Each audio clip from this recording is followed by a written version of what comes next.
രാഷ്ട്രീയ കൊലപാതക കേസിലെ തടവ് പുള്ളികൾക്ക് പരോൾ അനുവദിക്കുന്നതുമായി ബന്ധപ്പെട്ട വിവാദങ്ങൾക്കിടെ പെരിയ ഇരട്ട കൊലപാതക കേസിലെ 10ാം പ്രതി രഞ്ജിത്തിന് വീണ്ടും പരോൾ കാലാവധി കഴിഞ്ഞ് 2 മാസം മുമ്പ് കണ്ണൂർ സെൻട്രൽ ജയിലിലേക്ക് തിരിച്ചുപോയ പ്രതിക്കാണ് വീണ്ടും പരോൾ അനുവദിച്ചത്. DGPയുടെ ഉത്തരവനുസരിച്ച് പ്രതികൾക്ക് 2 മാസത്തിലൊരിക്കൽ പരോൾ അനുവദിക്കാമെന്നാണ് ജയിൽ സൂപ്രണ്ടിന്റെ വിചിത്രവാദം. കാണാം, കാസർഗോഡ് നിന്ന് അരുൺ പാറയ്ക്കൽ തയ്യാറാക്കിയ റിപ്പോർട്ട്. പാർട്ടിയാണോ പ്രതി, പരോളുണ്ട്. TP വധക്കേസിലെ പ്രതികൾക്ക് പരോൾ അനുവദിക്കുന്നതിനെതിരെ ഹൈക്കോടതി രൂക്ഷ വിമർശനമാണ് ഉന്നയിച്ചത്. നിയമസഭയിൽ വിഷയം ചർച്ച ചെയ്യണമെന്ന പ്രതിപക്ഷത്തിന്റെ ആവശ്യം സ്പീക്കർ തള്ളി.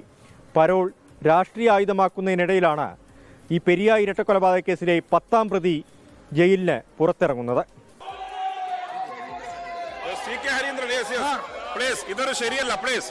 പ്രതിഷേധിച്ചു ബാനർ താഴ്ത്തി please please please please please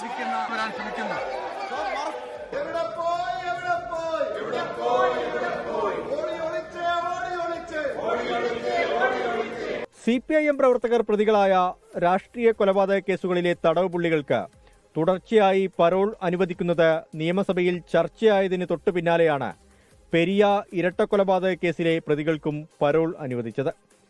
15 ദിവസത്തേക്ക് പരോൾ ലഭിച്ചതോടെ കേസിലെ 10ാം പ്രതി രഞ്ജിത്ത് കണ്ണൂർ സെൻട്രൽ ജയിലിൽ നിന്ന് പുറത്തിറങ്ങി. 1ാം പ്രതി പീതാംബരനും 5ാം പ്രതി ഗിജിനും പരോളിൽ ജയിലിന് പുറത്തുള്ളപ്പോഴാണ് രഞ്ജിത്തിനും പരോൾ ലഭിക്കുന്നത്. ഇരട്ട ജീവപര്യന്തം ശിക്ഷ മരവിപ്പിക്കണമെന്ന പ്രതികളുടെ അപേക്ഷ ഹൈക്കോടതി തള്ളിയതിന് പിന്നാലെ പ്രതികൾക്ക് തുടർച്ചയായി പരോൾ നൽകുന്നതിനെതിരെ ശരത് ലാലിന്റെയും കൃപേഷിന്റെയും കുടുംബം രംഗത്ത് വന്നു. ഈ ഒരു സർക്കാർ ചെയ്യുന്ന ഈ പ്രവൃത്തിയെക്കുറിച്ച് ലോകം കാണുന്നുണ്ട്. പക്ഷേ ഇനി എത്ര ഇതുപോലെ പോയാലും 2-3 മാസം കഴിയുമ്പോഴത്തേക്ക് ഇവർക്ക് ചെയ്യാൻ പറ്റും. അതിൻ്റെ ഇടയിൽ നമ്മൾ നിയമപരമായി ചെയ്യാൻ പറ്റുന്നത് അതിനുവേണ്ടി നമ്മൾ മുന്നിട്ടിറങ്ങുകയാണ്. ഇപ്പോൾ ഇതുപോലെ 2 മാസത്തിലൊരിക്കൽ തുടർച്ചയായി പരോൾ കൊടുക്കുക. അവരെ ഇപ്പോൾ ശമ്പളം 10 ഇരട്ടി കൂട്ടിയില്ലേ, അവർക്ക് സൗകര്യങ്ങൾ ആക്കി കൊടുത്തില്ലേ, അവർക്ക് ശമ്പളമാണ് ജോലി. ഇത് ടൂറിന് വിടുകയാണ്, ജയിലിൽ നിന്ന് പുറത്തേക്ക് ടൂറിന് വിടുകയാണ്. പെരിയ ഇരട്ടക്കൊലപാതക കേസിലെ പ്രതികൾക്ക് പരോൾ അനുവദിക്കുന്നത് പ്രദേശത്ത് ക്രമസമാധാന പ്രശ്നങ്ങൾക്കിടയാക്കുമെന്ന ഇന്റലിജൻസ് റിപ്പോർട്ട് നിലനിൽക്കെയാണ് 1ാം പ്രതി ഉൾപ്പെടെയുള്ളവർ ജയിലിന് പുറത്ത് വിലസുന്നത്.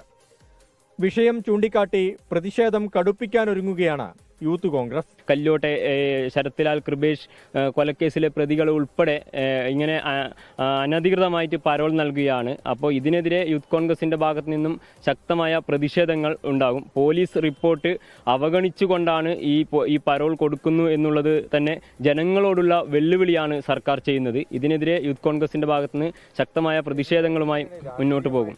ജയിലിൽ സുഖവാസം, 2.5 മാസം ഇടവിട്ട് പരോൾ.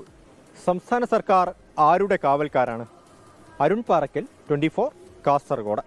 ലോകത്തെവിടെയായാലും ഏത് സമയത്തും 24 വാർത്തകളും ഓഗ്മെന്റഡ് റിയാലിറ്റി പാക്കേജുകളും എക്സ്പ്ലെയിനറുകളും വിശദമായി കാണാൻ ഞങ്ങളുടെ യൂട്യൂബ് ചാനൽ നിങ്ങൾക്ക് സബ്സ്ക്രൈബ് ചെയ്യാം.